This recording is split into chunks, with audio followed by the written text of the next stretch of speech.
Yeah, I think that's something that doesn't get discussed as much as it should in these sorts of conversations about gun suicides, because it is a huge factor. And it's one of the top criticisms of something like red flag laws, where one of the things they're most commonly used for is people who have suicidal ideation, to take their guns away from them. And it's also one of the top criticisms of those sorts of laws, that people might not seek out help because of that is a real possibility for one of the outcomes. And beyond just the rights aspect to it, there's also an embarrassment aspect to it. I think for a lot of people, right, that you'll hear, like, if you have your home, the police come to your home and take away your guns,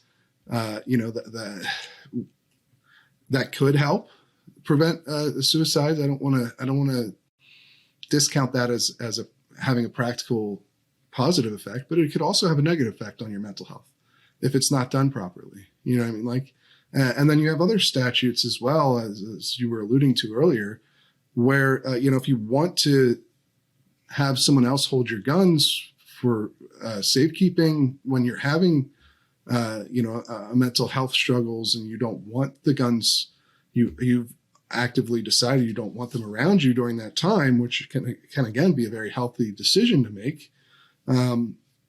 Some statutes can actually hinder that process as well, right?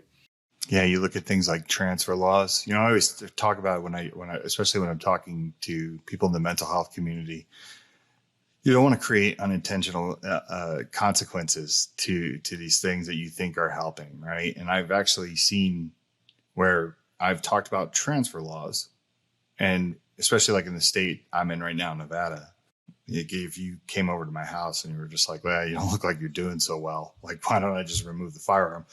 I mean, you step out the door, now we're criminals, right? And you just don't want that to happen. And I've seen it where the light bulb goes off and they're like, there's no good Samaritan clause. And I'm like, no, most of these transfer laws don't have that. Mm-hmm. So once again, you're creating these barrier to entries to get help.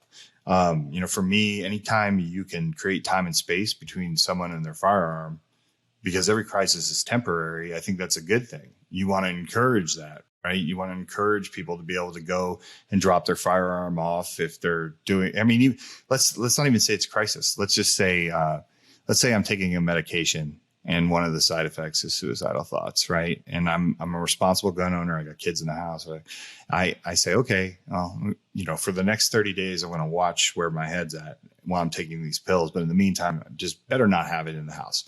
Now, I get it. A lot of your listeners might be like, why would you do that? You're jeopardizing your safety. But you got to address the problem that's right in front of you. Mm-hmm. And right then and there, it's your headspace. Right. You don't want to add to the numbers of negative outcomes because of something. And I think that if we have more opportunities, and this is what I keep trying to bang on the door of the mental health community to say, like, let's not create these barriers to entry. Let's be inviting to let people police themselves or each other in the community. Let's not punish somebody because, Stephen went out and got Mike's guns out of the house while he's going through his divorce. This is all temporary. This will all pass. And that's what you got to do, is create time and space.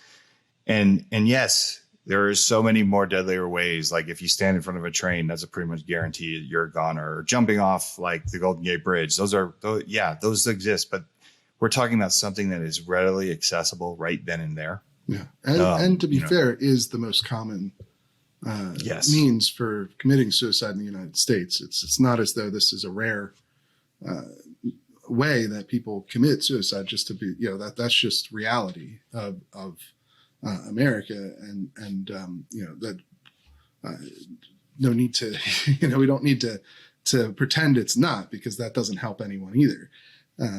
Now, obviously there's going to be very different strategies for reducing that tendency. And certainly, like, another criticism of red flag laws is that just removing someone's firearms is not really fixing the problem if they're having suicidal ideation, because it's not the only way, obviously, that somebody can carry out those thoughts. And so, it is important to keep in mind that you need to take, a holistic approach to someone's mental health. And it's not just about removing one of the means of taking your life. What you want to do is obviously get that person the counseling they need to bring them out of that space.